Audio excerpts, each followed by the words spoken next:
आज की कक्षा में आप सभी का हार्दिक स्वागत है। मंत्र पाठ।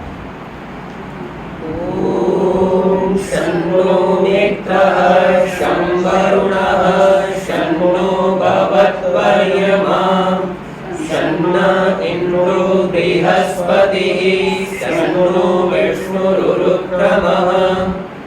ओम नमो ब्रह्मणे नमस्ते वायु त्वमेव प्रत्यक्षं ब्रह्मासि त्वामेव प्रत्यक्षं ब्रह्म वदिष्यामि ऋतं वदिष्यामि सत्यं वदिष्यामि तन्मामवतु तद्वक्तारमवतु अवतु माम् अवतु वक्तारम्।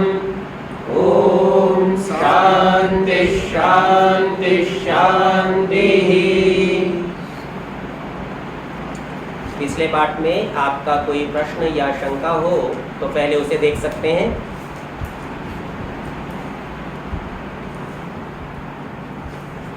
ठीक है, यदि उपस्थित लोगों का कोई प्रश्न नहीं है तो जो लोग इस कक्षा को ऑनलाइन सुन रहे हैं, यदि आपका कोई प्रश्न हो तो कह सकते हैं। जैसे ये शादी का ये कहते 48 वर्ष की तो इसकी पुरुष की आयु होनी चाहिए, 24 वर्ष की आयु लड़की की होनी चाहिए शादी करते हैं ना जी। और जब कह रहे थे कि शादी समय रहते करेंगे तो समय वही होता है 48 वर्ष। जी बिल्कुल ठीक आपने समझा है। 48 तक अधिकतम कर लेनी चाहिए और कन्या के लिए अधिकतम 24 तक कर लेनी चाहिए। निकृष्ट अवस्था में 16 और 25। मोटे तौर पर ऐसा समझिए कि लड़के की आयु लड़की की आयु से 1.5 गुने से लेकर 2 गुना तक होनी चाहिए। ये तो आयु का परिमाण हुआ। और यदि कद काठी का परिमाण देखें तो कन्या लड़के के कान से ऊपर नहीं होनी चाहिए और कंधे से नीचे भी नहीं होनी चाहिए। तो ये कद काठी का परिमाण हुआ। और स्थूलता की दृष्टि से भी चर्चा हुई थी, वहाँ अधिकांगी का शब्द प्रयोग किया था, अर्थात अधिक अंग वाली ना हो, जैसे 6 उंगली वाली ना हो, पर वहाँ अधिकांगी का दूसरा अर्थ किया था कि वजन आदि में उससे ज़्यादा ना हो। लड़का पतला दुबला हो, लड़की अगर अधिक स्थूल हो तो भी बेमेल विवाह हो जाएगा। तो ये इसकी उपयुक्त आयु है। ठीक है जी।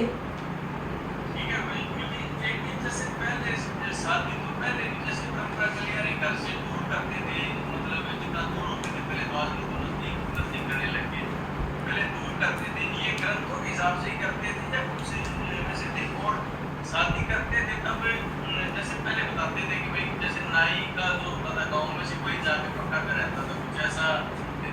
ठीक है, आप जिस परंपरा की बात कर रहे हैं वो तो थोड़े ही काल की परंपरा है, 50, 60, 100, 200 अधिक से अधिक। इसके पूर्व अर्थात प्राचीन परंपरा इस प्रकार की थी जिसमें नाई कोई व्यक्ति नहीं था। ये बात ठीक है कि नाई ऐसा व्यक्ति होता था जिसका अनेक घरों में प्रवेश था, किसी न किसी काम के लिए उसको बुलाया जाता था और उसको जानकारियां रहती थी, वो सूचनाएं एक स्थान से दूसरे स्थान पर दे सकता था। इसके अतिरिक्त इन नाइयों का उपयोग प्राचीन समय में राजा लोग गुप्तचर के रूप में करते थे। तो किसी राजा की मालिश कर रहा है, किसी का सिर हाथ पैर दबा रहा है और वहाँ बातचीत में उसका भेद निकाल लेता था, चतुर होता था और लाके फिर अपने राजा को बता देता था। फिर धीरे धीरे ये काम राजवंश से हटके सामान्य परंपरा में आ गया कि साहब किसके घर में कन्या ठीक है, पुरुष ठीक है। पड़ताल करने के लिए विवाह करते हैं तो परीक्षण करते हैं ना, गुण कर्म स्वभाव मिलाना। सीधा सीधा किसी से पूछे हाँ भाई आपके कौन दोष है, क्या है, तो हो सकता है ठीक ना बताए। उनसे पूछे क्या कमाते हो, ये चिंता रहती है माता पिता को, तो ठीक उत्तर ना दे। तो ऐसे भेद फिर उन्हीं नाइयों से ही लिए जाने लगे। तो ये माना जाने लगा कि भाई नाई ही तय कराते हैं। और कहीं कहीं अपवाद रूप में ऐसा हुआ भी कि नाई नहीं पक्का कर दिया तो घर वालों ने मान भी लिया। पर आप निश्चित जानिए नाई किसी भी परिवार का मुखिया नहीं है, अगर है भी तो केवल अपने परिवार का है और ऐसे निर्णय बिना मुखिया के नहीं होते। तो कोई ऐसा आलसी परिवार रहा हो कि चलो भाई दूसरा ही कर दे हमारा काम, हमको क्या करना, जो हो गया सब ठीक है, सब भगवान की मर्जी, ऐसे जो आलसी लोग हैं वो तो भले ही नाई के अनुसार निर्णय करते रहे होंगे, पर अन्य लोग ऐसा नहीं करेंगे, बुद्धिमान ऐसा कभी नहीं करते। सो ये बात परंपरा की नहीं है। हाँ, ऐसी घटनाएं हुई हैं, ये बात ठीक है, पर ये लंबे समय की परंपरा नहीं है।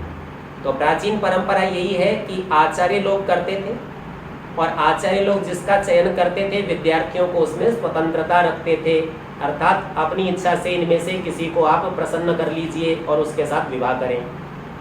आचार्यों से ये बात छूटी तो माता पिता की जिम्मेवारी पढ़ाई की माता पिता करने लगे, और अभी वर्तमान में तो स्वयं लड़का लड़की स्वयं ही कर लेते हैं। समस्या केवल इतनी है कि वे वेद नहीं पढ़े हुए, इसीलिए योग्य चयन नहीं कर पाते हैं। कभी कभी संयोग से हो गया, दैवी योग से योग्य चयन तो हो गया, पर अधिकांशतः ऐसा देखने में आता है कि वे योग्य चयन नहीं कर सकते क्योंकि उनकी योग्यता नहीं होती। ठीक है जी।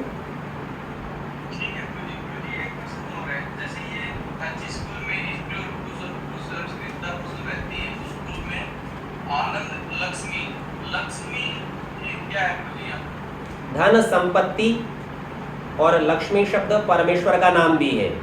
तो इससे इससे ये समझिए कि परमेश्वर जहाँ उपस्थित होता है, परमेश्वर का स्वरूप का गुण है आनंद। तो परमेश्वर उपस्थित होगा तो आनंद रहेगा, सब प्रकार की प्रसन्नता रहेगी, और प्रसन्नता के जो भी साधन हो सकते हैं वे भी रहेंगे। कभी धन से प्रसन्नता मिलती है, कभी वस्तुओं से मिलती है, कभी व्यवहार से मिलती है, कभी सद्भाव से मिलती है।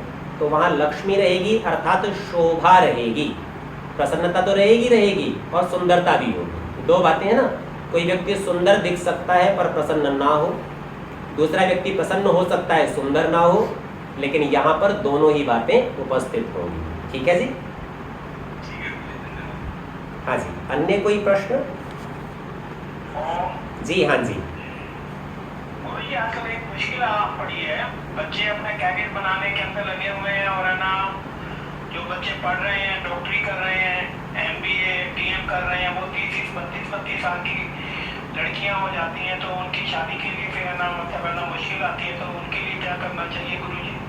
तो देखिए साहब, सर्वप्रथम तो ये उपदेश किया ही उनके लिए जा रहा है जिनकी इस विचार में रुचि हो। अब कोई व्यक्ति ऐसा हो कि नहीं साहब मुझे तो अधर्म का ही काम करना है, अन्याय से ही जीवन बिताना है। आधुनिक जो विचारक हैं उसमें पाश्चात्य संस्कृति का एक विचार प्रस्तुत किया जाता है, हरि वरी और करी। हरि अर्थात जल्दबाजी में रहिए, वरी अर्थात चिंता में डूबे रहिए, और करी कहते हैं घोट घाट के सब एक ही बना देना, कोई वर्गीकरण विभाग नहीं है, ऐसा ही भोजन करिए। तो ऐसा यदि आप जीवन यापन करने का विचार रखते हैं, इसे ही अच्छा समझते हैं। बुद्धिमान तो खैर कोई नहीं समझता, परंतु लोक में ऐसे लोग देखने में मिलेंगे, अरे क्या फर्क पड़ता है, कौन व्यायाम करे, चलो 100 में नहीं मरेंगे 70 में मर जाएंगे, 70 भी बहुत है हमारे लिए। यदि ऐसा विचार रखते हो तो उनके लिए तो ये उपदेश है ही नहीं, उनको इन उपदेशों से कोई लाभ होने भी नहीं वाला। और जो व्यक्ति ये विचार रखता हो कि हमें तो योग्य कार्य करने हैं, जो जो हमें समझ में आता जाता है ये अच्छी बात है, उसको ग्रहण स्वीकार करना है, और जो जो बुरी बातें उसका त्याग करना है, तो विचार ये करना चाहिए आपको करियर बनाना है, ये बड़ी अच्छी बात है, आत्मनिर्भर होना ही चाहिए, इसमें कोई संशय नहीं है, तकनीकी विद्या को प्राप्त करना ही चाहिए। सो तृतीय समोल्लास में बताया था कि 12 वर्षों में वेद पर्यंत पढ़ लेगा, और यदि आयुर्वेद जो ऋग्वेद का उपवेद है उसके सहित भी पढ़ेगा तो 30-31 वर्षों का काल वहां पर कहा था, इतने वर्षों में सब पढ़ लेगा। लेकिन वहां ये बिल्कुल नहीं बताया कि 31 वर्षों तक पढ़ेगा तो विवाह नहीं करेगा। क्यों? क्योंकि इसकी चर्चा थोड़ी हमने ऋग्वेदादि भाष्य भूमिका में भी की थी। 3 प्रकार से पाठ पूरे होते हैं। एक होता है विद्या पूरी करने तक रुकेगा, वो तो 48 तक रहेगा। एक होता है व्रत लेकर चलता है कि इतने समय तक मुझे ब्रह्मचर्य रहना है, तो कन्याओं के लिए वह न्यूनतम आयु 16 और अधिकतम 24 वर्ष की है कि जब 24 हो गए अब मुझे विवाह करना है, चाहे पढ़ाई किसी भी स्तर पर पहुंची हो। और तीसरा है विद्या व्रत स्नातक, ये अत्यंत योग्य व्यक्ति हैं, ये अपनी निश्चित आयु में अपनी विद्या को पूरा कर लेंगे, तो इनका व्रत भी ब्रह्मचर्य का पूरा होगा और विद्या भी पूरी होगी, ये विद्या व्रत स्नातक होंगे। इन 3 स्तरों से हम कैसे निर्णय निकालेंगे? एक व्यक्ति जो आधुनिक समय में चिकित्सा विज्ञान को पढ़ना चाहता है, तो वर्तमान जो परंपरा चल रही है 12वीं कक्षा, जो प्राय करके 17 या 18 वर्ष में एक व्यक्ति उत्तीर्ण कर लेता है। 18 वर्ष में यदि प्रवेश प्राप्त करता है तो 5.5-6 वर्ष लगा लीजिए प्रारंभिक शिक्षा के प्राप्त करने में, तो 24 इस अवस्था में विवाह कर ले, क्योंकि उसकी प्रारंभिक स्तर की शिक्षा हो चुकी और इस समय शारीरिक स्थितियां भी इतनी उन्नत हैं कि यदि गर्भधारण आदि करेंगे तो संतान उत्तम बनेगी और शेष शिक्षा को पूरी करने के लिए वह विवाह में ही इस व्यवस्था को बनावे। अब यदि बुद्धिमान हो, समझदार हो तो विवाह होने के बाद, संतान होने के बाद भी पढ़ लेते हैं। आधुनिक समय में ऐसे अनेक उदाहरण देखने में आते हैं। 1 बालक 2 बालक हो चुके, उसके बाद भी आधुनिक समय में जो अच्छी शिक्षाएं प्रशासनिक सेवा की मानी जाती है ना, IAS का एग्जाम क्लियर कर लेते हैं। इसी प्रकार से चिकित्सक बन जाते हैं। और केवल ऐसा नहीं कि विद्या के क्षेत्र में ही, जीवन के अनेक क्षेत्रों में ये विवाहित और दंपति और संतान से युक्त व्यक्ति सफल होते देखे जाते हैं। तो इससे यह ना मानना चाहिए कि हम पहले पूरा पढ़ेंगे, अच्छा पूरा पढ़ लिए, फिर लक्ष्य में होगा कि एक अच्छी नौकरी मिलनी चाहिए। अब नौकरी मिले तो इसमें भी लक्ष्य बनाते हैं कि उच्च पद मिलना चाहिए। तो ऐसी स्थिति तो आपकी रिटायरमेंट के आसपास आती है, क्योंकि प्रोफेसर बनने के लिए 40, 45, 50 की अवस्था चाहिए। कल्पना कीजिए कन्या ने 50 वर्ष की अवस्था में विवाह किया तो विवाह का लक्ष्य तो फेल हो चुका। अब संतान तो उत्पन्न होगी नहीं, तो फिर विवाह किया किसके लिए? तो जो यहाँ विवाह के लक्ष्य हैं, यदि उन लक्ष्यों को ध्यान में रखकर विवाह में आगे बढ़ना चाहते हैं तो निश्चित रूप से योग्य आयु में विवाह कर लेना चाहिए। इस बात से भी निश्चिंत रहना चाहिए कि यदि आपकी विद्या पूरी नहीं हुई तो आप सफल होंगे या नहीं होंगे, क्योंकि आधुनिक विद्या सफलता का कोई पैमाना नहीं है। आपने पढ़ भी लिया तो भी सफल ना हो और नहीं भी पढ़ा तो भी सफल हो जाते हैं, क्योंकि सफलता के लिए जिस व्यावहारिक ज्ञान की जो शास्त्र के आधार से आता है वह आवश्यकता है, वो प्राय करके विद्यालयों में नहीं पढ़ाया जाता। वो तो बड़ों के साथ में अनुभव से, या तो व्यक्ति स्वयं या शिक्षित अनुभवी लोगों से सीखता है। विद्यालय में उसकी चर्चा नहीं है।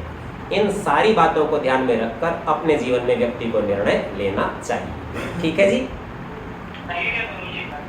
जी हाँ जी। अन्य कोई प्रश्न? ओम गुरु जी। हाँ जी। चांडाल कुल कौन सा होता है जी? ठीक है, सामान्य तौर पर चांडाल किसी भी निकृष्ट कुल का नाम है। अब निकृष्ट कुल को किन कामों को निकृष्ट कहा जाता है? जिनका संसर्ग मैल के साथ, बुराई के साथ अधिक रहता हो, गंदगी के साथ अधिक रहता हो। तो जो झाड़ू पोछा करके समाज में राजकार्य करने वाले कर्मचारी हैं, सीवर सिस्टम जो है उसका जो सफाई करने वाले कर्मचारी हैं, और प्राचीन समय में ऐसे भी कुछ लोग होते थे कि गांव से कुआं 10 किलोमीटर दूर है, तो ठीक है भाई, पानी भर के लाने में तो हमारा बड़ा समय जाएगा, तो किसी कर्मचारी को रख लेते हैं। तो वह पानी भृत्य, यह इस कर्मचारी जो पानी लेके आता था, इसकी संज्ञा भी चांडाल होती थी। ये कुछ नहीं करता था, वहाँ जाएगा, आपका घड़ा पात्र धोएगा, पानी भरेगा, लाएगा और घर के बाहर रख देगा।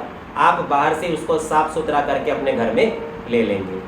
तो ऐसे कर्मचारियों को चांडाल कहते थे, क्योंकि ये मैल गंदगी के साथ अधिक रहने से इनके शरीर में गंदगी के अवयव कीटाणु रम जाते हैं और साफ ही नहीं हो पाते। तो ऐसे में ये जिस भी अवयव को छुएंगे या जिसके साथ रहेंगे उसमें भी वो दुर्गंध युक्त परमाणु पहुंच जाएंगे। और वैदिक मान्यता के अनुसार किसी भी व्यक्ति का बुद्धि या मस्तिष्क का चलना इस बात पर निर्भर करता है कि वह कितना सहज है। तो आप सामान्य अनुभव व्यवहार में करके देखिए, यदि आपको दुर्गंध के पास से निकलना पड़े तो आप नाक मुंह सकोड़ते हैं, नाक को बंद करते हैं, रुमाल रखते हैं, हाथ से ढकते हैं, अर्थात मस्तिष्क का संकोच करते हैं। और यदि सुगंधी के पास से निकलना हो, किसी बाग, गुलाब के फूल आदि के निकट से, तो लंबा गहरा श्वास लेते हैं, प्रसन्न होते हैं, आपका हृदय, शरीर, मन, चित्त सब खिल जाता है। तो इससे आप समझिए नासिका आपके मस्तिष्क का द्वार है, और जैसा नासिका में से द्रव्य जाएगा वैसा मस्तिष्क पर प्रभाव या प्रतिक्रिया होगी। तो परिणाम स्वरूप यदि दुर्गंधी के साथ रहेंगे तो मस्तिष्क कम कार्य करेगा, और क्योंकि मस्तिष्क से ही स्तर तय होते हैं, ज्ञान सबसे अच्छा ब्राह्मण का, उससे कम क्षत्रिय का, उससे कम वैश्य का, शूद्र का सबसे कम, इसीलिए चांडाल कुल को दूर रखते थे कि भाई ये हमें दुर्गंधी के अवयव प्राप्त ना हो जाए, हमारा स्तर निम्न ना हो जाए। लेकिन इतने पर भी भेदभाव के व्यवहार को यहाँ से होता हो ऐसा न समझना चाहिए। इसमें हेतु ये है कि घरों के अंदर खाना पकाने वाले लोग भी ये शूद्र और चांडाल ही होते थे। घर की साफ सफाई करने वाले भी यही होते थे। सब पात्रों को, भोजन के पात्रों को मांजने का, बनाने का काम भी इनका होता था। केवल इतनी सावधानी करते थे कि यह जब सारी साफ सफाई कर चुके, उसके पश्चात नहा धोकर यज्ञ करके और यज्ञ की सुगंधित वायु से युक्त होके पश्चात इन कार्यों में प्रवेश करते थे, इनको करते थे। तो इससे वैदिक परंपरा में छुआछूत और भेदभाव नहीं था। पर जैसे आप विचार करके देखिए, आप प्रातःकाल में उठते हैं और शौच आदि से निवृत्त होते हैं, अपना मल तो आपको स्वयं ही साफ करना पड़ता है ना। और ऐसी स्थिति में कोई घर का व्यक्ति या छोटा बच्चा आपको छूना चाहे तो आप उसे दूर रखते हैं कि भाई जब तक मैं हाथ आदि धोकर शुद्ध ना हो लूँ, मेरे से संपर्क मत कीजिए। और स्वयं आप भी ऐसे ही हाथों से अपने घर के किसी भी अन्य पदार्थ को स्पर्श करना नहीं चाहते। तो जैसे आप इसे भेदभाव नहीं मानते, ठीक उसी प्रकार चांडाल और शूद्रों के साथ होने वाले घरेलू व्यवहार को भी भेदभाव न समझना चाहिए। हाँ, जब वो शुद्ध हो ले तो सामान्य व्यक्ति की तरह उससे सब प्रकार के व्यवहार किए जाते हैं। ठीक है जी? ठीक है गुरुजी, धन्यवाद। हाँ जी, अन्य कोई प्रश्न? जी नमस्ते। हाँ जी, अधिकारी में शेर उंगली की बात हुई जी कि एक ऐसी फिजिकल कंडीशन है जिसमें काटी भी जा सकती है, इसका कोई लॉजिकल, मेडिकल या ऐसा कोई जोलॉजिकल कोई कारण होना चाहिए, है ना? विचार करके देखिए, किसी भी जो एक सामान्य स्थिति से भिन्न स्थिति का बनना है, वह क्यों होता है? तो आधुनिक चिकित्सा विज्ञान के अनुसार आपके शरीर का निर्माण आपके गुण सूत्रों पर, क्रोमोसोम्स पर और उसमें रहने वाले गुणों, जीन्स पर निर्भर करता है। अब ये विचार करके देखिए कि निर्माण 5 अंगुलियों का होना था और 6 का हुआ, तो इससे तात्पर्य है कि अंगों के विकास के करने वाले, निर्माण के करने वाले जो आपके गुण सूत्र हैं वो अधिक सक्रिय हैं, अति प्रभावी हैं। इससे वह 6 उंगलियां बना देता है। मांस की वृद्धि हो गई, हड्डी की वृद्धि हो गई, कोशिकाओं की वृद्धि हो गई, शिराओं की, धमनियों की इनकी वृद्धि हो गई। ओवर एक्सप्रेशन, तो इसको ऐसे समझिए, यदि जीन्स एक्सप्रेस हो रहे हैं और वो ओवर एक्सप्रेस हो रहे हैं तो ये सामान्य बात नहीं है, असामान्य बात है, एबनॉर्मेलिटी है। इसे आप नॉर्मल नहीं कह सकते। आप काट देंगे, आप तो सुंदरता की दृष्टि से देखते हैं कि शल्य क्रिया करेंगे, हटा देंगे, लेकिन जीन्स को कैसे बदलेंगे? अब विचार कीजिए, ये माता पिता का संयोग होगा, संतान होगी और उसमें ये असामान्य जीन प्रस्तुत हुआ, तो आज तो उंगली निकल रही है, कल पता चला 3 आंख निकल आई, तो शिवजी बन जाएंगे। तो इस बात का विचार करना चाहिए। ये हमको नहीं पता है कि कौन सा जीन कब, कहाँ, कैसे, क्या करेगा, पर विकृति है तो विकृति है। और हमने आपको ये प्रारंभ में ही बताया था, अन्य भी ऐसे कई लक्षण हैं जिन लक्षणों को देखकर माता पिता सोच सकते हैं क्या संतान का विवाह ही ना करें। तो साहब, सर्वश्रेष्ठ यदि चाहिए तो ना करें। समाज यदि सर्वश्रेष्ठ बनाना लक्ष्य हो, अर्थात आपका जीवन केवल परोपकार के लिए लगा हो, तो निश्चित रूप से नहीं करना चाहिए। पर चूंकि हम सबके स्तर अलग अलग हैं, ज्ञान अलग अलग हैं, क्रियाएं अलग अलग हैं, संसार विचित्र है, इसलिए सब एक जैसा नहीं सोच सकते। कक्षा में यदि सभी प्रथम नहीं आ सकते तो द्वितीय, तृतीय, चतुर्थ अन्य भी स्थान है, तो उतना उतना हम लोग समझौता या कॉम्प्रोमाइज कर लेते हैं और 6 अंग वाले के भी विवाह हो जाते हैं। और हम यह भी देखते हैं कि ऐसे विवाह होने पर भविष्य में संतान 5 अंगुलियों अर्थात अधिक अंग वाली नहीं भी हुई। तो ये बात केवल संभावना पर निर्भर है और इसीलिए ऋषियों ने संकेत किया कि वहां विकृति की संभावना सामान्य की तुलना में अधिक है, इसलिए निषेध किया। इसका ये मतलब नहीं है कि कुछ करना ही नहीं है, अब हो गया तो आत्महत्या कर लीजिए, ये बात नहीं है। पर यह बताया कि यहाँ ये संभावनाएं इस प्रकार की हैं। जैसे आप समझिए, घर में कोई व्यक्ति हो और वह किसी रोग से पीड़ित हो और फिर देखा है एक बार चिकित्सा की, ठीक हो गया, फिर दोबारा उस रोग से जल्दी पकड़ लेता है। बोले इसे जल्दी जल्दी ये रोग हो जाता है, शीघ्रता से होता है। तो अपने क्या करते हैं, ऐसे रोग को आधुनिक समय में एलर्जी कहते हैं। बोले थोड़ा सा कुछ परिवर्तन हुआ, इसे छींकें आनी शुरू हो जाती हैं, खुजली हो जाती है। तो चिकित्सक क्या कहते हैं, बोले भाई इसे ऐसी सब परिस्थितियों और द्रव्यों से दूर रखो, धूल से दूर रखो, खाने में दूध नहीं देना, आदि आदि बातें बताते हैं। अब कोई कहे कि भाई ये क्या दूध पीना खराब था? बोले भाई खराब तो नहीं था, आवश्यक भी था, कैल्शियम कैसे मिलेगा? अथवा धूल मिट्टी में जाता है तो अनेक प्रकार की इम्यूनिटी भी बनती है, पर दूसरी समस्या भी होती है, तो इसीलिए उसको बचाते हैं, समझौता करते हैं कि चलो बहुत बलवान नहीं बनेगा तो थोड़ा कम बलवान सही, जिंदा तो रह जाएगा। तो जीवन तो अंतिम लक्ष्य है, और उन लक्ष्यों में जो सहायक लक्ष्य हैं उसमें जिस जिस को आप जितना जितना महत्वपूर्ण समझें उतना उतना ऋषियों के आदेश और उपदेश का पालन करते रहें। इस प्रकार व्यवहार करना चाहिए। ठीक है जी। तो समराइज किया जाए तो ऐसे बनेगा कि वेदों की जो बातें आ रही हैं वो उत्तम बातों की एक्सेलेंस की प्राथमिकता बताती है, बाकी तो कंप्रोमाइज ऐसा। बिल्कुल ठीक आप समझे हैं, परंतु यहाँ तक जितनी चर्चाएं की हैं ये साक्षात वेद की नहीं है, मनुस्मृति की हैं, अर्थात सामाजिक व्यवस्था की दृष्टि से हैं।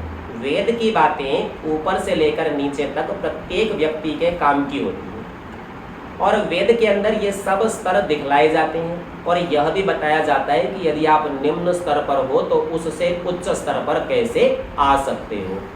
तो सब देश में, सब काल में, सब परिस्थितियों में और सब व्यक्तियों के लिए उपयोगी तो वेद की बात, और किसी विशेष परिस्थिति के लिए उपयोगी तो ये विशेष व्यक्ति की बात, जैसे ऋषियों की बातें हैं। तो ये बातें भी वेद के अनुकूल होने से उचित होती हैं, पर परिस्थिति के अनुसार परिवर्तित भी होती हैं। सिद्धांत कभी परिवर्तित नहीं होगा, लेकिन व्यवहार बदला जा सकता है। सामान्य दृष्टिकोण से हम देखते हैं कभी भी हिंसा नहीं करनी चाहिए, हिंसा का निषेध है, लेकिन जब युद्ध में जाते हैं, सीमा पर लड़ते हैं तो वो हिंसा करनी पड़ती है। फिर समझौता कैसे करते हैं, इसे हिंसा ही नहीं कहेंगे, इसे तो अहिंसा ही कह देंगे। तो क्रिया वही है, समान है, लेकिन भाव के बदलने से कर्म में उसका हम नाम बदल लेते हैं और उसको पाप में नहीं गिनते। स्वयं वेद ने कहा है कि इससे पुण्य होगा। राजा और सैनिक जो युद्ध में लड़ते हुए प्रजा की रक्षा के लिए न्यायपूर्वक मारे जाते हैं, वे मुक्ति के अधिकारी हैं। ये वेद का आदेश है। तो सिद्धांत नहीं बदलेगा, लेकिन हिंसा का व्यवहार बदल गया। प्रजा में हिंसा नहीं करनी और शत्रुओं पर हिंसा करनी है। तो इससे ये समझना चाहिए ऋषियों के भी सिद्धांत कभी नहीं बदलेंगे, प्रिंसिपल्स नहीं बदलेंगे, श्रेष्ठता का प्रदर्शन होगा ही, और उससे हीन बातों को भी ये बताएंगे कि इससे हीन है, परंतु उनके आधार पर व्यवहार करने की स्वतंत्रता आपकी होगी। किस परिस्थिति में आप कौन से सिद्धांत का प्रयोग करेंगे, ये स्वतंत्रता आपकी होगी। ठीक है जी। हाँ जी, जी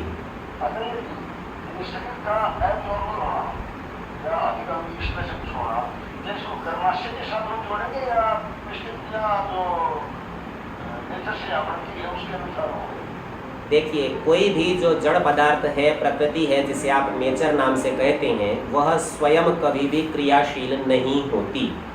वो सदा चेतन की व्यवस्था से ही सक्रिय हो सकती है। उसका नाम ही जड़ इसीलिए है कि ये कुछ भी नहीं करता, चेतन ही उस पर क्रिया कराता है। क्रिया कराने वाले दो चेतन हैं, एक परमात्मा, एक जीवात्मा। कुछ काम परमात्मा करता है और कुछ काम जीवात्मा करता है। परमात्मा जो क्रियाएं करता है उसकी कुछ क्रियाएं तो सबके लिए समान रूप से होती हैं, जैसे सूर्य से प्रकाश और ताप का निकलना सबके लिए समान है। लेकिन कुछ क्रियाएं परमात्मा ऐसी करता है जो प्रत्येक की व्यक्तिगत हैं, जैसे आपके कर्मों का फल देना, वो केवल आपका ही है। तो इसमें दोनों बातों को समझना चाहिए। परमेश्वर ने एक व्यवस्था बनाई कि साहब ऐसा होगा तो उसकी प्रतिक्रिया इस प्रकार होगी। जैसे मान लीजिए आपको स्वास्थ्य के नियम बता दिए कि साहब दिनचर्या ठीक रखोगे तो स्वस्थ बने रहोगे, देर तक सोओगे तो हानि उठाओगे। अब आपने देर तक सोने का कार्यक्रम किया तो एक तो आपके कर्म का फल पाप, और वो मिलेगा दुख के रूप में। देर तक सोने से आपका स्वास्थ्य बिगड़ गया, आप दुखी हो रहे हो। और दूसरा उस क्रिया की प्रतिक्रिया जो प्राकृतिक पदार्थों में, द्रव्यों में देखने को मिलेगी कि देर तक सोते हैं तो शरीर की क्रियाएं बिगड़ जाती हैं, पेट आदि ठीक से साफ नहीं होगा, बाल झड़ जाएंगे, जल्दी आंख कमजोर हो जाएंगी, आदि आदि अनेक रोग जो भी उससे संबंधित हैं हो जाएंगे। तो एक क्रिया की प्रतिक्रिया है और एक दुख है। अब वो दुख होगा वो तो आपके कर्म का फल है, और क्रिया की प्रतिक्रिया है वो परमेश्वर की सामान्य व्यवस्था है जो सबके लिए है। तो 5 के स्थान पर 6 उंगलियों का होना, अर्थात आपके गुण सूत्रों का विकृत रूप में सक्रिय हो जाना, दोनों से संबंधित है। हो सकता है आप 6 उंगलियां प्राप्त करके कुछ भी दुखी ना हो तो आपके कर्म का फल क्यों मान ले, पर क्रिया की प्रतिक्रिया तो हुई ही है। तो दोनों बातें परमेश्वर की व्यवस्था के अधीन हैं। यदि आप उससे दुखी हो रहे हैं तो कर्म का फल प्राप्त कर रहे हैं, और दुखी नहीं हो रहे हैं, आपको कोई अंतर ही नहीं लग रहा है, तो मात्र क्रिया की प्रतिक्रिया परमेश्वर की व्यवस्था में हुई है। इस प्रकार इसका ग्रहण करना चाहिए। ठीक है जी। हाँ जी, अन्य कोई प्रश्न? अन्य किसी का कोई प्रश्न? चलिए तब आगे के पाठ का हम विचार कर लेते हैं। पृष्ठ संख्या 76 पर हम पढ़ रहे हैं और यहाँ पूर्व पक्ष की ओर से प्रश्न। हमारी चर्चा चल रही थी विवाह की, और विवाह में एक संदर्भ उठाया कि समान वर्ण वाले में विवाह करना चाहिए, गुण कर्म स्वभाव समान हो उसमें विवाह करना चाहिए। तो पूर्व पक्षी के मन में ये बात आई कि समाज में तो वर्ण स्थिर जैसे हैं, ब्राह्मण और ब्राह्मणी का लड़का पैदा हुआ तो उसे ब्राह्मणी कहते हैं, वो ब्राह्मणी रहता है। तो स्वामी जी महाराज ने उसका निषेध कर दिया और दृष्टांतों से समझाया बदल जाते हैं भाई, चांडाल कुल वाले भी ब्राह्मण हो गए, क्षत्रिय वाले भी हो गए, अज्ञात कुल वाले भी हो गए, कोई भी हो सकता है। सर्वश्रेष्ठ स्थिति बताने से तात्पर्य है कि उससे नीचे वाली तो हो ही सकती है, सबसे ऊपर वाली हो रही तो नीचे वाले भी हो जाएंगी। अब इस पर पूर्व पक्षी नई शैली से एक प्रश्न करता है, और ये कैसा प्रश्न करता है? कहता है भला जो रज वीर्य से शरीर हुआ है वह बदलकर दूसरे वर्ण के योग्य कैसे हो सकता है? तो ये मानता है कि ब्राह्मण के शरीर से जो वीर्य आया और ब्राह्मणी के शरीर से जो रज आया, उनसे जो शरीर का निर्माण हुआ तो शरीर की संज्ञा ब्राह्मण है। इसी प्रकार क्षत्रिय आदि सबका समझना चाहिए। तो बोले ये कैसे बदलेगा? तो इसका उत्तर देते हैं रज वीर्य के योग से ब्राह्मण शरीर नहीं होता। अर्थात आप जो सोचते हो आपका सोचना ही गलत है। किंतु कैसे होता है? तो महर्षि मनु के उपदेश से बताते हैं स्वाध्यायेन जपैर्होमैस्त्रैविद्येन ज्यया सुतैः महायज्ञैश्च यज्ञैश्च ब्राह्मीयं क्रियते तनुः। विचार इस प्रकार करना चाहिए। यह ही श्लोक इसी पुस्तक में पृष्ठ संख्या 48 पर भी आया था, और वहाँ केवल एक शब्द का अंतर है। वहाँ पर स्वाध्याय के बाद में व्रतई शब्द था, यहाँ पर जपई शब्द है, जपों के द्वारा, अनेक जप के द्वारा, और वहाँ था व्रत संकल्पों के द्वारा। तो दोनों में भाव में कोई अंतर नहीं है। इस प्रकार के पाठ भेद अनेक मिलते हैं। पहले सामान्य संस्कृत से अर्थ समझिए। स्वाध्यायेन स्वाध्याय के द्वारा, जपई अनेक प्रकार के जपों के द्वारा, होमई अनेक होम अर्थात हवन आदि प्रक्रियाओं के द्वारा, त्रैविद्येन तीन प्रकार की विद्या अर्थात ज्ञान कर्म और उपासना, ये तीन विद्या 4 वेदों में है। तो इन विद्याओं के द्वारा इज्जया इष्टि अर्थात पर्व से संबंधित जो यज्ञ हैं, पूर्णिमा के, अमावस्या के, इस प्रकार के, उनके द्वारा, सुतई ही संतानोत्पत्ति के द्वारा, सुत कहते हैं संतान को, इसके द्वारा, महायज्ञैश्च महायज्ञों के द्वारा जो प्रत्येक गृहस्थी के जीवन में 5 गिनाए गए हैं, और यज्ञैश्च अनेक यज्ञों के द्वारा। तो प्रतिदिन करने के यज्ञ हैं, या इसके अतिरिक्त आप अश्वमेध आदि, राजसूय, कोई बड़े बड़े याग करना चाहें, उन सब यज्ञों के द्वारा ब्राह्मी इयम क्रियते तनुः, ब्राह्मी अर्थात ब्राह्मण वर्ण का यह शरीर किया जाता है। तो जो शरीर का ब्राह्मण होना है ये इन बातों से होता है, रज और वीर्य से होता ही नहीं। अब इसी बात को आर्य भाषा में समझाते हैं। इसका अर्थ पूर्व कर आए हैं, जो हमने अभी आपको पूरी चर्चा की कि पहले भी बताया है। अब यहाँ भी संक्षेप से करते हैं, थोड़ी सी बात यहाँ भी बता देते हैं। तो एक एक विषय को खोलते हैं। स्वाध्यायन पढ़ने पढ़ाने, विचार करने कराने, ये जपई शब्द का अर्थ है। विचार करना और कराना, खाली शब्दों का बोलना जप नहीं है। हम लोग मंत्र बोलते हैं, हमने मंत्र जाप किया, जाप नहीं किया। विचार करेंगे तब ये जाप कहलाएगा। इसके आगे जो लिखा है नानाविध होम के अनुष्ठान, जो श्लोक में ऊपर होमई शब्द आया था, संभवतः यहाँ छपने से रह गया है, क्योंकि एक एक शब्द बता रहे हैं ना, तो कोष्ठक में होमई ही ऐसा लिख लेना चाहिए। उसका अर्थ किया नानाविध होम के अनुष्ठान, होम कहते हैं हवन को, तो भिन्न भिन्न प्रकार के हवन करने से। इसके पश्चात जो लिखा हुआ है वहां भी श्लोक में शब्द था त्रैविद्येन, ये शब्द कोष्ठक में लिख लेना चाहिए, लिखने से रह गया है। तो त्रैविद्येन अर्थात संपूर्ण वेदों को शब्द, अर्थ, संबंध, स्वर, उच्चारण सहित पढ़ने पढ़ाने, अर्थात वेदों को पढ़ना भी, उनका समझना भी, उनका व्यवहार में लाना भी, ये सारी बातें हो तब समझिए आप त्रैविद्य हो गए, 3 विद्याओं को जानने वाले हो गए हैं। इज्जया पौर्णमासी इष्टि आदि के करने और पूर्वोक्त विधि पूर्वक सुतैहि धर्म से संतानोत्पत्ति, महायज्ञश्च पूर्वोक्त ब्रह्मयज्ञ, देवयज्ञ, पितृयज्ञ, वैश्वदेवयज्ञ और अतिथि यज्ञ, पांचों महायज्ञों के नाम गिना दिए। यज्ञश्च अग्निष्टोमादि यज्ञ, ये बड़े बड़े याग हैं, अग्निष्टोम से लेकर अश्वमेध पर्यंत।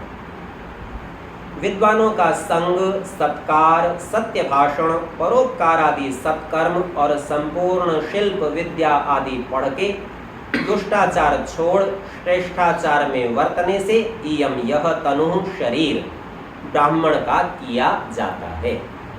तो ये समझा दिया कोई व्यक्ति ब्राह्मण संज्ञा को कब प्राप्त हो सकता है, बोले इतने सारे काम करेगा तब उसकी संज्ञा ब्राह्मण, तब उस शरीर को। तो यूँ समझिए हम सीधा सीधा आत्मा से तो व्यवहार करते नहीं, हमारा प्रत्यक्ष व्यवहार तो शरीर से ही होता है। शरीरों को देखकर ही हम पहचानते हैं कि ये तो ब्राह्मण है, ये क्षत्रिय है। इसीलिए यहाँ ऐसा कहा कि ये शरीर ब्राह्मण का किया जाता है, अर्थात ये संस्कार आत्मा पर जाकर लगते हैं। क्या इस श्लोक को तुम नहीं मानते, स्वामी जी महाराज पूछते हैं। अब मनु का श्लोक है, उसका निषेध कैसे करें? मनुस्मृति को मानता है पूर्व पक्षी, तो उत्तर देता है मानते हैं। तो स्वामी जी पूछते हैं फिर क्यों रजवीर्य के योग से वर्ण व्यवस्था मानते हो? तो बड़ा व्यावहारिक उत्तर पूर्व पक्षी देता है, मैं अकेला नहीं मानता, किंतु बहुत से लोग परंपरा से ऐसा ही मानते हैं। इसे डर लगता है कि अगर मैंने उचित कार्य भी अनेकों से अलग होकर किया तो मुझे समाज से अलग कर देंगे, फिर मैं जीवन यापन कैसे करूंगा, जीवित कैसे रहूंगा। तो इसी प्रकार की स्थिति हम में से अधिकांश लोगों की, हम सब ऐसे ही डरते हैं कि समाज ऐसा कर रहा है, परिवार ऐसा कर रहा है, मित्र ऐसा कर रहा है, और इस भय से हम उचित का त्याग कर देते हैं और अनुचित का ग्रहण भी कर लेते हैं। स्वामी जी महाराज उत्तर देते हैं, बहुत से लोग परंपरा से मानते हैं, आप परंपरा की दुहाई दे रहे हैं। तो प्रश्न करते हैं स्वामी जी से प्रश्न किया गया है, पूर्व पक्ष कहता है। अब उसने अपना पक्ष किस तरह से बना लिया कि साहब परंपरा का खंडन नहीं करना चाहिए। तो कहता है क्या तुम परंपरा का भी खंडन करोगे? भाई हो सकता है तर्क युक्ति प्रमाण से आपकी बात ठीक हो, पर क्या परंपरा को छोड़ दे? हमारे सामने समाज में और भी कैसी परिस्थिति आती है, कोई व्यक्ति मूर्ति पूजा करता है, अब उसके सामने बुद्धि का, तर्क का, तथ्यों का प्रयोग किया, वेद की बात की, तो पता चला सब है तो गलत। बोले लेकिन छोड़े कैसे, सारे तो घर वाले कर रहे, सब कह रहे, अब कैसे छोड़े? तो वो यही पूछता है क्या तुम परंपरा का भी खंडन करोगे? तो स्वामी जी उत्तर देते हैं नहीं, परंपरा का खंडन नहीं किया जाता कभी, क्योंकि जो बात परंपरा से सिद्ध होती है वो प्रामाणिक है, काल की कसौटी पर खरी है। तो बोले फिर इसका खंडन क्यों कर रहे हो? तो उत्तर देते हैं परंतु तुम्हारी उल्टी समझ को नहीं मान के खंडन भी करते हैं। अब यहाँ पर ये परंपरा को समझाएंगे स्वामी जी। तो वो पूर्व पक्षी प्रश्न करता है, हमारी उल्टी और तुम्हारी सूधी समझ है, तुम सीधे हो हम उल्टे हैं, इसमें क्या प्रमाण है? भाई हमारी परंपरा गलत, तुम्हारी परंपरा ठीक, ये कैसे हुआ? तो स्वामी जी उत्तर देते हैं यही प्रमाण है कि जो तुम 5-7 पीढ़ियों के वर्तमान को सनातन व्यवहार मानते हो।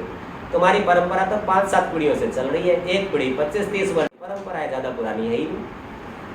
और हम वेद तथा सृष्टि के आरंभ से आज पर्यंत की परंपरा को मानते हैं। तो बोले परंपरा की दुहाई देनी थी तो ये 100, 150, 200 साल से क्या बनेगा? 2 अरब वर्ष की परंपरा की बात करो, जो पुरानी परंपरा चली आ रही है उसको मानो, उसके सामने 200 साल की परंपरा क्या परंपरा है?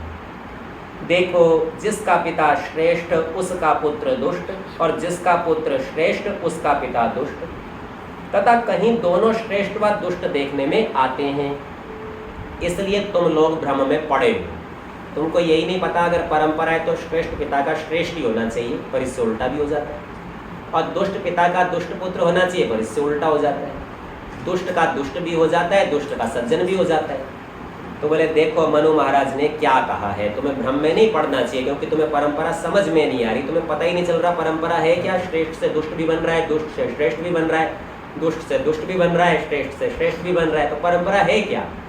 तो मनु के श्लोक से समझाते हैं, ये नास्य पितरो याता ये न याता पितामहः तेन यायात सताम मार्गम तेन गच्छन् न रुष्यते।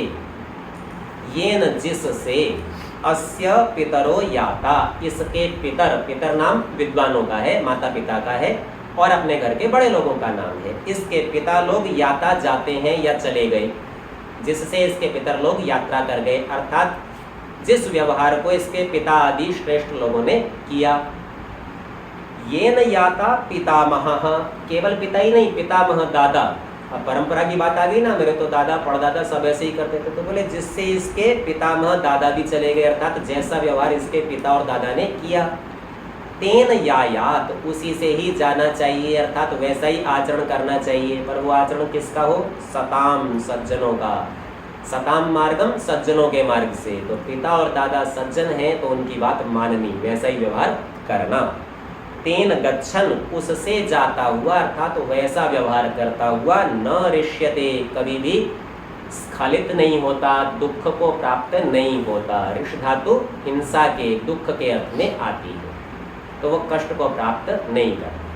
तो यहाँ बिल्कुल स्पष्ट किया है, मार्ग सज्जनों का होना चाहिए, चाहे वो पिता का हो, पितामह का हो, या उन दोनों का ना भी हो, पर हो सज्जनों का। आर्य भाषा में इसको समझाते हैं, जिस मार्ग से इसके पिता पितामह चले हों, उस मार्ग में संतान भी चले, परंतु नियम क्या है? जो सत्पुरुष पिता पितामह हों उन्हीं के मार्ग में चले, और जो पिता पितामह दुष्ट हों तो उनके मार्ग में कभी ना चले, क्योंकि उत्तम धर्मात्मा पुरुषों के मार्ग में चलने से दुख कभी नहीं होता। इसको तुम मानते हो वा नहीं? स्वामी जी ने प्रश्न पूछ लिया। अब प्रश्नकर्ता उत्तर देता है, हाँ हाँ मानते हैं, ये बात तो माननी पड़ेगी, ये कौन कहेगा कि दुष्टों के मार्ग से चलिए। और देखो, जो परमेश्वर की प्रकाशित वेदोक्त बात है वही सनातन, और जो उसके विरुद्ध है वह सनातन कभी नहीं हो सकती। ऐसा ही सब लोगों को मानना चाहिए वा नहीं? तो वो पूर्व पक्षी कह रहा है अवश्य चाहिए, सबको यही मानना चाहिए, भाई वेद की बात सनातन है, परमेश्वर की कही हुई है, उसी को मानना। और जो ऐसा ना माने उससे कहो, अब उसके सामने की युक्ति रखनी चाहिए। वो कहे नहीं मैं नहीं मानता वेद की, मैं तो पुराण की मानूंगा, तो उसके सामने युक्ति रखो। किसी का पिता दरिद्र हो, उसका पुत्र धनाढ्य हो जाए, धनाढ्य अर्थात बहुत धनी हो गया, अमीर हो गया, तो क्या अपने पिता की दरिद्रावस्था के अभिमान से कि नहीं साहब मेरा पिता तो गरीब था इसीलिए धन को फेंक दे, मुझे भी गरीब रहना है, परंपरा को नहीं मान रहा ना पिता की।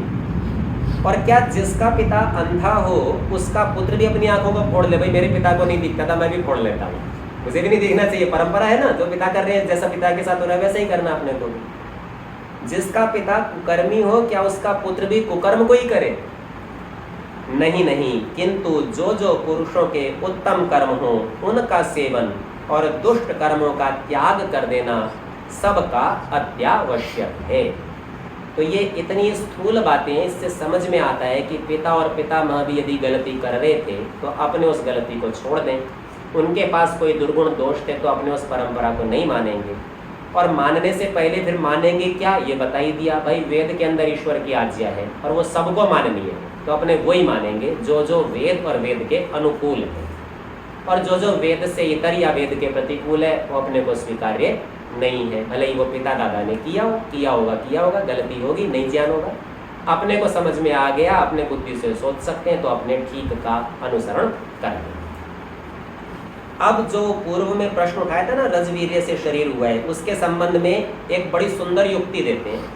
कहते हैं जो कोई रजवीर्य के योग से वर्ण आश्रम व्यवस्था माने, जैसे पूर्व पक्ष ने कहा था रजवीर्य से बना है वही ब्राह्मण है, तो बोले जो कोई ऐसा माने और गुण कर्मों के योग से न माने, वो ये मानता ही ना हो कि किसी ने अच्छा स्वभाव कर लिया तो ब्राह्मण तो बनेगा ही नहीं, भले ही अच्छा होगा, तो कहते हैं तो उससे पूछना चाहिए कि जो कोई अपने वर्ण को छोड़ नीच, अंत्यज अथवा क्रिश्चियन यानी ईसाई, क्रिश्चियन मत है ना उसे क्रिश्चियन, और मुसलमान हो गया हो, कोई ब्राह्मण का बच्चा है मुसलमान बन गया, धर्म परिवर्तन कर लिया, तो उसको भी ब्राह्मण क्यों नहीं मानते? क्योंकि रजवीर्य तो वही है, उसी से बन के आया था, अब वो तो मुसलमान ब्राह्मण होना चाहिए, तो उसे तो ब्राह्मण नहीं मानते। यहाँ यही कहोगे कि उसने ब्राह्मण के कर्म छोड़ दिए इसलिए वह ब्राह्मण नहीं है। अब कर्म से मानने लग गए, जब आपका मन आता है तब जन्म से मानने लग जाते हो, जब मन आता जब कर्म से। तो कहते हैं इससे यह भी सिद्ध होता है कि जो ब्राह्मण आदि उत्तम कर्म करते हैं वे ही ब्राह्मण आदि, और जो नीच भी उत्तम वर्ण के गुण कर्म स्वभाव वाला होवे तो उसको भी उत्तम वर्ण में, और जो उत्तम वर्णस्थ होके नीच काम करे तो उसको नीच वर्ण में गिनना अवश्य चाहिए। मोटे तौर पर ये समझिए, ये तर्क रखने के बाद में सबकी बोलती बंद हो जाती है, क्योंकि लोक में तो व्यवहार यही चल रहा है। आपने तो लोक व्यवहार देख के, परंपरा की दुहाई दे के सारे काम कर रहे थे, और अब जब ये तर्क उनके सामने आए तो फंस गए। अब चुप, तो इसीलिए ठीक बात का ग्रहण करना और गलत बात का छोड़ देना यही उत्तर हुआ करता है। तो इसीलिए सबको ऐसा ही समझना चाहिए कि कर्म के अनुसार, गुण के अनुसार, स्वभाव के अनुसार वर्ण और आश्रम व्यवस्था होती है, जन्म आदि के अनुसार, रजवीर्य के अनुसार कभी भी नहीं हो सकती। आज के पाठ का समय समाप्त होता है। शेष चर्चाएं अगली कक्षा में करेंगे।